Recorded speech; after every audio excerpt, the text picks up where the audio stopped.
Out হয়নি আমি ছাড়বো না, ব্যাট ছাড়বো না, এরকম বিষয়টা নয়। এখানে সংবিধানকে সবাইকে মান্যতা দিতে হয়। আর মমতা বন্দ্যোপাধ্যায় সংবিধানের ঊর্ধ্বে নয়, ওনাকেও সংবিধানকে সম্মান জানাতে হবে। এবং নিশ্চিতভাবে বলবো, আমি অন্তত পক্ষে বলবো, নিজের সম্মান বাঁচানোর জন্য ওনাকে ইমিডিয়েট রেজিগনেশন দিয়ে দেওয়া। তিনি বলছেন যে 2011-র আগে আমরা যখন 2011-তে একেবারে ক্ষমতায় আসলাম, সেই সময় আমরা একটা সিপিএম পার্টি অফিস আমরা দখল করিনি, মারামারি করিনি, কিন্তু বিজেপি মাত্র 3 দিনেই দেখা যাচ্ছে সন্ত্রাস শুরু করে দিয়েছে। তৃণমূলের কার্যালয় কোথায় ছিল? সবই তো সিপিএম, ফরওয়ার্ড ব্লক, কংগ্রেস, বিজেপির পার্টি অফিসগুলো দখল করে ওরা নিজের কার্যালয় বানিয়েছিল।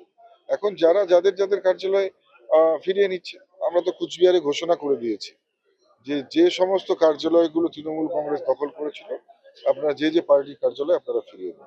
তো স্বাভাবিকভাবে সবাই ফিরিয়ে নিচ্ছে। জোর করে দখল করে কতদিন চলা যায় বলুন? আজকে 15টা বছর এই পশ্চিমবঙ্গের মানুষকে অভিশপ্ত একটা সময় কাটাতে হয়েছে। আজকে সেই অভিশাপ মুক্ত হয়ে গেছে, মানুষ মুক্ত, মানুষ স্বাধীন। তাই মানুষ খুশি মনে নিজেদের জিনিস আবার ফিরিয়ে নিচ্ছে। তিনি বলছেন যে এই যে কোম্পানি যেগুলো মোতায়েন করা হয়েছিল, সেগুলো কোম্পানি আদৌ নাকি গুণ বাহিনী? দেখুন, মমতা ব্যানার্জি কি বলছেন, ওনার মাথার আসলে ঠিক নেই। ওনার ইমিডিয়েট ট্রিটমেন্টের প্রয়োজন রয়েছে, ওনার চিকিৎসার প্রয়োজন রয়েছে। আমরা ওনার দ্রুত সুস্থতা কামনা করি। ওনার সুস্থতার জন্য যে কোনো রকম যদি সহযোগিতার প্রয়োজন হয়, ভারতীয় জনতা পার্টির সরকার ওনার হেলথের খেয়াল রাখবেন, ওনার সুস্থতার কামনা করবেন।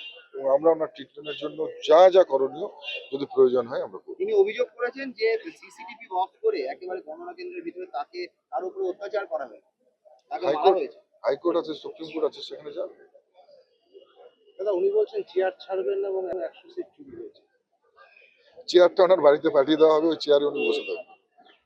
তিনি এমনটাও বলছেন যে আমি চেয়ারের কেয়ার করি না। তো চেয়ার ছাড়ছেন না, আবার বলছেন চেয়ারের কেয়ার করি না, মানে কি বলছেন আর কি করছেন তার মধ্যে তো পার্থক্য রয়েছে। একটা প্রশ্ন, এই মাথা ভাঙা বিধায়ক হিসেবে প্রথম আপনি কোন দিকটার উন্নয়ন দেখবেন? দেখুন, আমরা দলগত উন্নয়নে বিশ্বাসী। আমরা নিশ্চিতভাবেই সমস্ত দিক, একেবারে কানেক্টিভিটি থেকে শুরু করে রাস্তাঘাট থেকে শুরু করে শিক্ষা, স্বাস্থ্য, প্রত্যেকটা জায়গায় দেখতে হবে। সবকিছু একেবারে ধ্বংস হয়ে গেছে। প্রাক্তন মুখ্যমন্ত্রী মমতা বন্দ্যোপাধ্যায় বলছেন যে আমি রাস্তায় ছিলাম, রাস্তাতেই থাকবো। কি বলতে চাইলেন তিনি? কি বলতে চান উনি, তো সেটা আমাদের বোঝার আম, ক্ষমতা নেই। তো আপনারা জিজ্ঞেস করুন উনি কি বলতে চাইছেন।